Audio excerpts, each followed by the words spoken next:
If you know your history, then you will know where you are coming from, and in whatever you do, seek wisdom. Knowledge is power. Inugo maka the book Hip Hop and Igbo Culture, authored by Martin Ifeanyichukwu Ekezie Ezanumba the First, Metal of Ebona the 103.5 FM. There is a great insight in hip hop and Igbo culture. You can get this book or pick it up at a bookshop in St. Teresa's Catholic Church, Omonya, or at Ebona the 103.5 FM Ogidi. You go to www.amazon.com, search for Hip Hop and Igbo Culture by Martin Ifeanyichukwu Ekezie. For further information on how to get this book, please call 080-3916-7049 or you WhatsApp 080-6579-6599.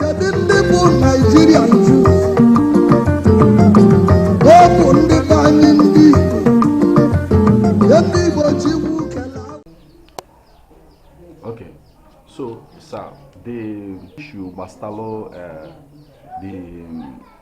the register ndị dibia imegasi ihe niile ọ na-eme gbastalụ awomen ọnụ nwere ka ihe niile a gọvanọ Chukwuma Soludo na-eme na in as much as na ndị mmadụ na-etie na ife ọ na-eme na-aga ọnụ nwere ka ife niile a ga-esi wee affect our tradition as ndị Igbo. O nwere because na Soludo achọtago na onye ọbụla na-eme culture na-eme ọdịnala a na-etiri aka na adị ife a na-adị ife ga-akazie nkụ.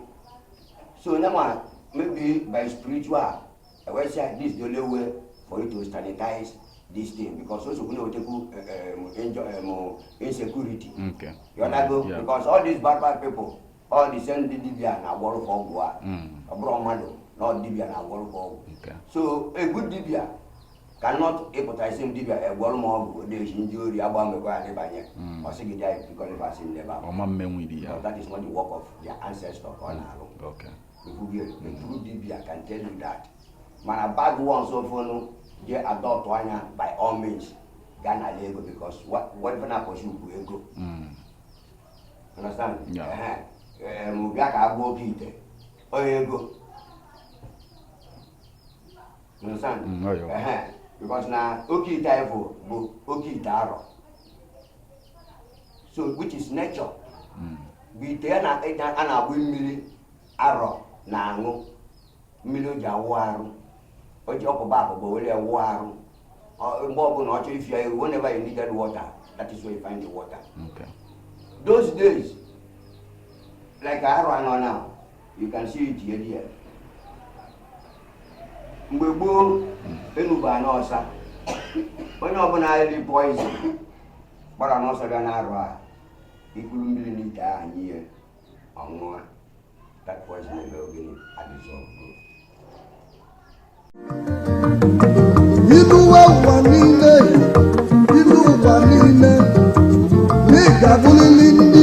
If you know your history, then you will know where you are coming from, and in whatever you do, seek wisdom. Knowledge is power. Inugo maka the book Hip Hop and Igbo Culture, authored by Martin Ifeanyichukwu Ekezie Ezanumba the First, Metal of Ebona the 103.5 FM. There is a great insight in hip hop and Igbo culture. You can get this book or pick it up at a bookshop in St. Teresa's Catholic Church, Omonya, or at Ebona the 103.5 FM Ogidi. You go to www.amazon.com, search for Hip Hop and Igbo Culture by Martin Ifeanyichukwu Ekezie. For further information on how to get this book, please call 080-3916-7049 or you WhatsApp 080-6579-6599.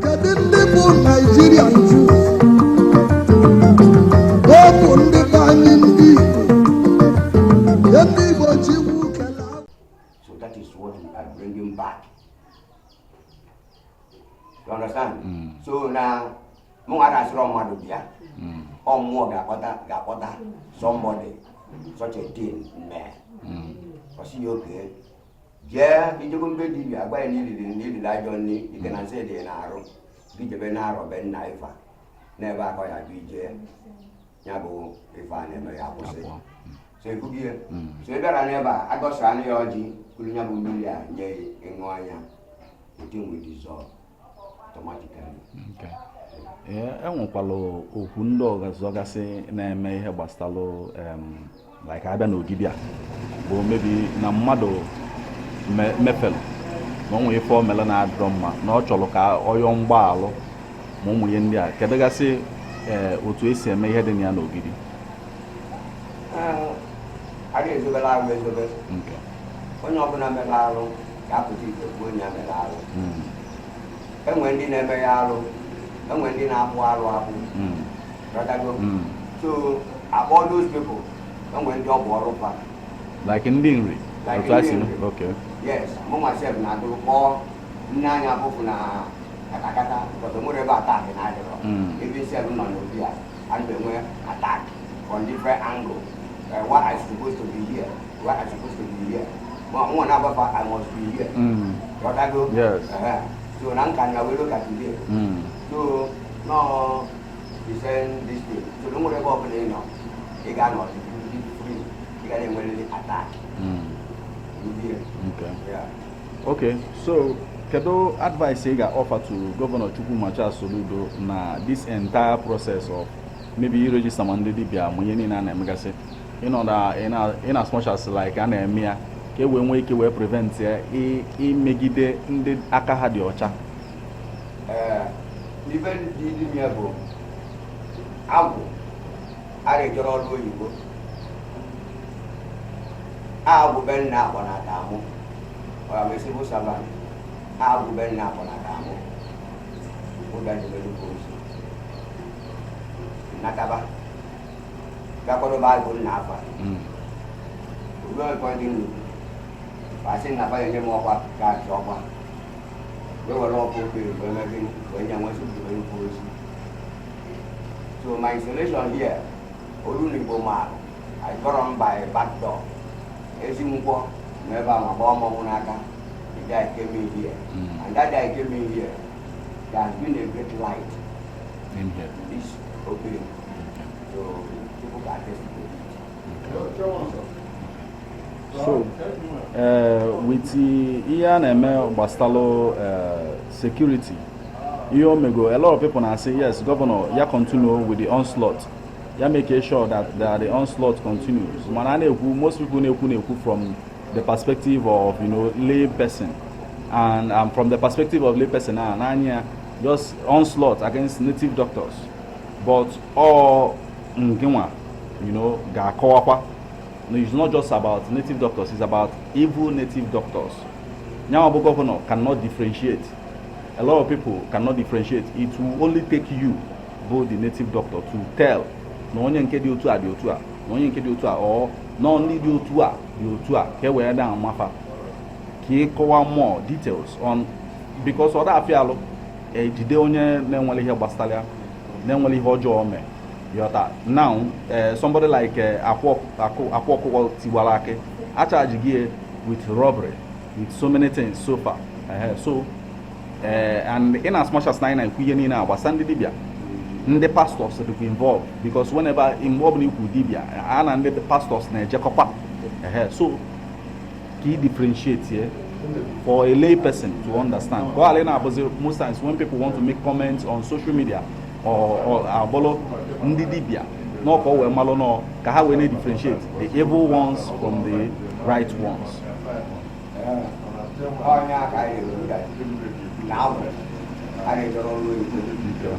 So Ogidi na be media every when you open up Ogidi na meze nwa na meze moke na meze na Ogidi town hall. I talk about screening the bad ones from the good ones. When I brought you Ogidi at the Pana, I never before that. You go get a dance to go, and go here. When I brought you Ogidi, then maybe when I know Ogidi, Napa Pongo and Magini, Nava, now I read your own Weibo. Papa, upon our good night in maybe a number go. We talk all day. I will not attack. Somebody you see from maybe you see Abba something in there is an hour. Where's an epi? The only way epi is a teacher is your wabo. Is your bar? If ever I know baby. Ogidi. ana okpere dị n'Ogidi na nkwele Ogidi n'ebe akwa ịkpatara n'ebe a ife a na-eme na ịbịakwa otu aka osi wee dị. Then the same dibia nọkwa ebe a bụ dibia na-alụkwara nna ya afọ ọrụ nwee ka ebe ya si ya na o nwere ebe nwee crisis so na onye ejetọ na-agbụ ebe a ka o wee dịrị onye a na mma ị ga-eje ọrụ ka ezuri then you will then go ịlụsi ọrụ ezuri emegịnị ịnachatakwa ịgbafa na ọrụ a ezuri na-ejebụgie nata ebugie ọ bụrụ na dibia ara emekọrọ move dibia na-emeki move. There's no how much they follow their ancestors.